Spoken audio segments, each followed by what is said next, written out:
சனிக்கிழமை தினம் நவ கிரகங்களின் நல்லாசி வேண்டி வழிபட வேண்டிய நாள்.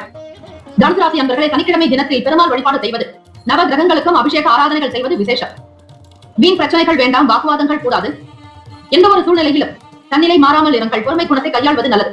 குடும்ப நபர்களிடம் விட்டுக் கொடுத்து செல்ல வேண்டும். யாரை பற்றியும் எந்த விஷயத்திலும் கலந்து பேசாதீர்கள். உத்தியோகம் சார்ந்த விஷயங்களில் கவனமாக செயல்படுங்கள். சக நபர்களிடத்தில் வேலைகள் பேசும் பொழுதோ அல்லது வேலைகள் மற்றவர்களிடத்தில் பொறுப்புகளை ஒப்படைக்கும் பொழுதோ அதற்கு சரியான நபர்தானா என்று நீங்கள் ஒரு முறைக்கு பல முறை சிந்தித்துக் கொள்வது நல்லது.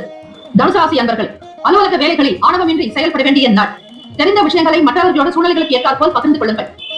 தொழிலில் ஈடுபடுபவர்கள் கவனமாகவும் பொறுமையாக வேலைகளை செய்ய வேண்டும். விலை உயர்ந்த பொருட்களை கையாளும் பொழுது கவனம் தேவை. பணம் சார்ந்த விஷயங்களில் கவனமாக இருங்கள். பொருளாதார நிலையில் வரவு வரும். காரணம் 16வது வீடு லாபத்தில் துலாம் வீட்டின் அதிபதியான சுக்கிர பகவானே சஞ்சாரம் செய்கிறார்.